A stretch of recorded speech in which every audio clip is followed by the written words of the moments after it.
Je viens de tomber sur l'histoire de Jennifer Lopez et oh my God, les amis, lorsque vous voyez une personne qui a réussi dans la vie, bénissez Dieu pour sa vie, mais n'enviez jamais. Je répète, n'enviez jamais. Pourquoi vous ne devez jamais envier? Ben, parce qu'il y a des personnes qui ont des réussites très belles, hein, apparentes, mais au fond d'elles, dans leur milieu interne, en intimité, ils vivent le calvaire. Vous savez, la vie est faite comme ça. Il y a des personnes qui dominent dans un domaine précis comme la musique, ok? C'est le cas de Jennifer Lopez dont on va parler aujourd'hui. Mais dans d'autres domaines, dans les relations intimes par exemple, c'est la catastrophe. La cata, les amis. Alors, mais pourquoi c'est comme ça? Je me pose souvent la question de me demander qu'est-ce que ces personnes font qu'elles n'auraient pas dû faire?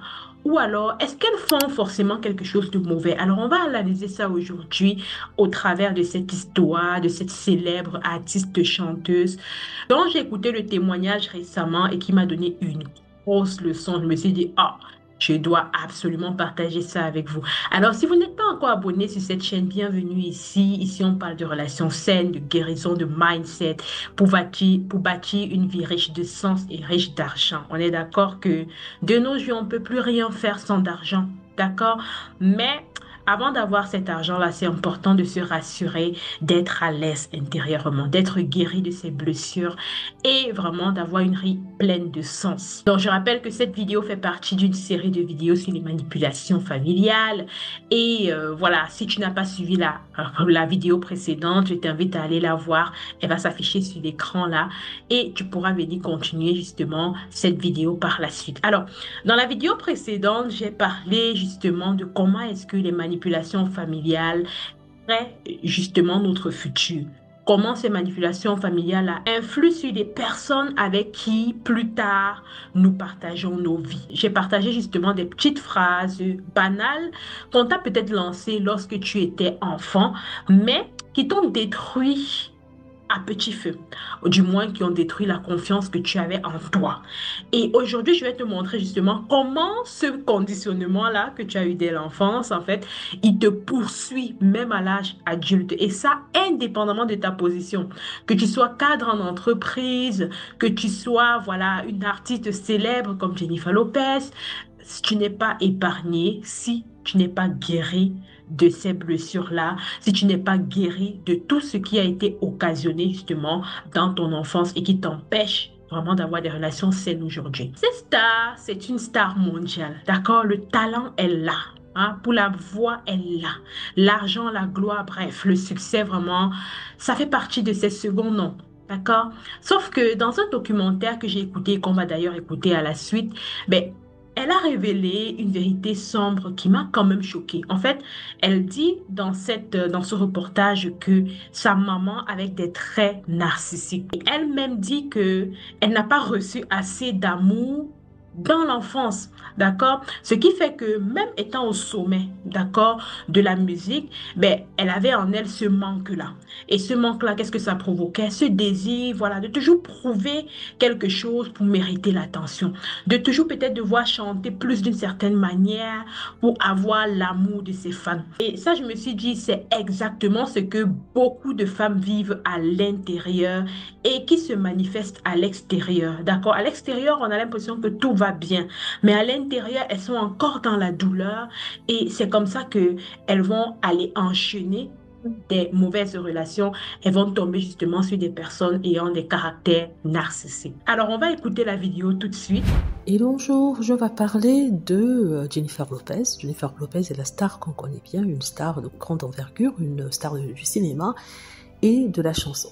Donc on a l'impression que les relations entre mère et fille sont simples, fluides, qu'il n'y a pas de problème. Quand, en tant que femmes, elles sont proches l'une de l'autre et sont là pour se soutenir. Mais ce n'est pas forcément le cas. Jennifer Lopez, dans un film documentaire qui vient de sortir et qui est diffusé sur une plateforme en ligne, a dit en fait que s'est toujours sentie mal aimée par sa maman qui est une maman narcissique. Elle explique en fait qu'elle a une grande sœur à qui on donnait beaucoup d'attention et une petite sœur qui était la chouchoute et qu'elle au milieu n'était personne ne se souciait d'elle. et que la plupart du temps, sa mère essayait toujours de plaire aux gens, lui donnant pas beaucoup d'attention. Elle dit que sa mère a une personnalité narcissique dans le sens... Donc voilà, au terme de cette vidéo, je me suis dit, mais qu'est-ce qu'on peut véritablement tirer comme leçon de cette histoire-là?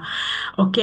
Et il faut savoir que même ceux qui brillent devant les caméras en silence, voilà, ou partout où vous voyez, en fait, c'est pas parce qu'ils brillent qu'ils ne portent pas en eux des blessures. Et il faut avouer que ces blessures-là, lorsqu'elles ne sont pas guéries, lorsqu'elles ne sont même pas d'abord identifiées et comprises, ce qu'elles vont faire, c'est qu'elles vont provoquer une souffrance intérieure qui vont nous amener, qui vont fausser nos relations et les rapports que nous entretenons avec les autres personnes. Ce sont ces blessures-là, généralement, qui vont nous amener, OK, à sortir, à être avec des manipulateurs et à répéter, à retomber encore dans des bras des manipulateurs après que la relation soit terminée. Et ça, c'est juste dommage. Justement, cette vidéo m'a montré à quel point, lorsque tu as grandi dans une famille où ben, l'amour, justement, veut dire la souffrance, où tu dois toujours culpabiliser lorsque tu prends tes propres choix.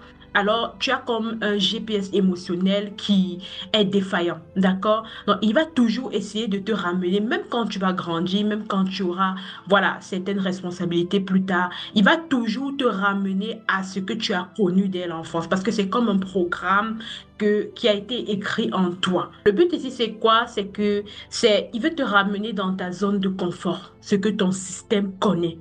Mais personnellement, je crois que on peut être influente et on peut être également stable émotionnellement. On peut avoir des relations saines, mais ça ne se fait pas comme ça. Ok, la condition ici, c'est vraiment de comprendre comment reprogrammer son intérieur. Mais avant de reprogrammer son intérieur, il faut justement comprendre qu'est-ce qui se passe à l'intérieur de notre petit cocon. D'accord? Et la vérité ici, c'est quoi? C'est que vous n'êtes pas obligé de revivre ces schémas encore et encore. Vous n'êtes pas condamné à ça. Vous êtes condamné à une vie plus épanouie, à des relations sereines, à de l'amour sincère, bon sang. Est-ce qu'on peut encore parler des relations amoureuses, des relations amicales, des relations professionnelles sincères et saines de nos jours? Oui, c'est possible et c'est pourquoi c'est important de ne plus vraiment, voilà, de comprendre les raisons qui font en sorte que beaucoup de femmes tombent dans des relations pareilles et voilà, tombent tout le temps sur des pervers narcissiques et de pouvoir éviter cela par la suite, d'accord? Alors, c'est quoi la première raison? C'est que justement, comme Jennifer Lopez, beaucoup de femmes confondent aujourd'hui l'amour et la souffrance parce que justement, depuis l'enfance, elles ont associé l'amour au fait de souffrir. OK, au fait de souffrir et surtout au fait de supporter les critiques, de supporter peut-être le caractère d'un parent ou le caractère de leur frère, de leur sœur au nom de l'amour. Parce qu'on se dit ce sont des liens de sang et on ne doit pas briser ces liens-là. Du coup, elles sont dénigrées, elles supportent. Du coup, on leur parle mal, elles supportent. Donc, du coup, elles n'ont pas vraiment appris l'amour inconditionnel. Vraiment se dit, pour que je sois dans une relation, il faut absolument que j'accepte tout ce que la personne me fait. Il faut que, voilà. Et ces personnes-là, souvent, elles commencent même à trouver des raisons pour justifier ce qu'on leur fait. Parce qu'elles ont appris que aimer, c'est supporter. D'accord? C'est une bonne chose de supporter certaines choses, mais sans toutefois manquer de poser ses limites. Parce que lorsque tu ne poses pas tes limites et que tu passes ton temps à supporter, tu te dévalorises. Et à la longue, ça crée vraiment une instabilité, OK, qui fait en sorte que les personnes utilisent cette porte-là pour te manipuler. Voilà pourquoi beaucoup de personnes, justement, vont supporter des hommes au nom de l'amour. Ils vont supporter, justement, des infidélités au nom de l'amour. Ils vont supporter toutes sortes de choses. Parfois, certaines sont violentées, maltraitées sous leur toit, mais elles vont supporter simplement au nom de l'amour. Et ça, généralement, comme Lopez, c'est effectivement des blessures justement qu'elles ont acquises depuis l'enfance. Alors, la deuxième raison pour laquelle beaucoup de femmes tombent justement dans les bras des pervers narcissiques encore et encore, c'est justement parce qu'elles sont en train de chercher à combler l'amour qu'elles n'ont pas eu dans l'enfance. D'accord? Et elles vont combler l'amour en cherchant l'amour. Sauf que elles vont tellement être dépendantes affectives et ça se ressent. Un dépendant affectif, c'est quelqu'un, voilà, qui va tout le temps coller sur son partenaire, qui va tout le temps être jaloux, se poser la question où est-ce que son partenaire est, croit qu'elle ne peut pas vivre sans ce partenaire-là, elle ne peut rien faire, rien décider sans le go de ce partenaire-là. Et effectivement, c'est ce qui va faire en sorte que ces personnes-là vont toujours attirer de telles personnes parce qu'elles ont en eux, justement, comme un aimant qui attire ces personnes-là. D'accord? Ces personnes à caractère narcissique-là. OK? Et justement, c'est ce que nous dit Jennifer Lopez lorsqu'elle dit elle n'a pas reçu d'amour de sa maman. D'accord? Et très souvent, les personnes qui sont comme elle, en fait, dans son cas-là, elles ont tendance généralement à aller chercher l'amour des hommes. Et lorsque ça ne marche pas, ben, elles vont encore aller chercher l'amour des hommes, alors qu'à ce niveau, elles devraient s'arrêter pour comprendre pourquoi ça n'a pas marché. OK? Et très souvent, en entrant dans une introspection profonde, elles vont se rendre compte que, ah, en fait, j'ai pas été aimée. Et parce que j'ai pas été aimée, il faudrait que je trouve le moyen de combler cet amour-là. OK?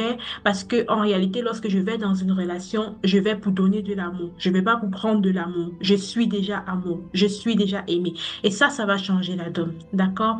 Alors, à ce niveau, si tu as une amie qui a tendance à trop s'accrocher justement à son partenaire, à être toujours là à vérifier son téléphone, si on l'a appelé, si on lui a laissé un message, ben, il se pourrait que cette personne, voilà, soit une potentielle proie pour des narcissiques. OK? La troisième raison pour laquelle certaines femmes retombent dans les bras des pervers narcissiques, oh my God, c'est le fait d'avoir peur d'être seule. Oh my God. Combien de fois j'ai écouté des femmes qui se disent, ah, j'ai déjà 25 ans, j'ai déjà 30 ans, il faut rapidement que je trouve un homme, il faut rapidement que je trouve un partenaire et tout. Et elles sont lancées dans les bras de tout le monde, de n'importe qui, ok, du premier venu. Et à ce niveau, vraiment, j'ai un problème avec notre culture, ok? Parce qu'à un certain âge, on va commencer à te dire, est-ce que tu as vu ta copine telle? Elle est déjà mariée. Est-ce que tu as vu ta sœur? Ta sœur est déjà à tel niveau. Et qu'est-ce que ça crée? Ça crée des frustrations en des personnes. Ça crée vraiment des femmes qui sont blessées, des femmes qui se comparent. Et parce qu'elles se comparent, ben, elles vont aller chercher quelqu'un qui ressemble au partenaire de son ami ou bien qui ressemble au partenaire de sa sœur parce qu'on lui a présenté justement ce partenaire-là comme le standard à avoir. Et qu'est-ce que ça vient faire? Ça vient justement biaiser son identité. Et tant qu'elle n'a pas compris qu'elle est en train de poser ses choix en fonction de la pression que la société lui met, mais qu'est-ce qui va se passer? C'est que tous les choix qu'elle va faire vont être basés justement sur ces pressions-là. Et par conséquent, elle va choisir la mauvaise personne. Donc, à ce niveau, c'est hyper important ici de s'arrêter et de se demander, OK, pourquoi est-ce que je suis en train de vouloir choisir cette personne?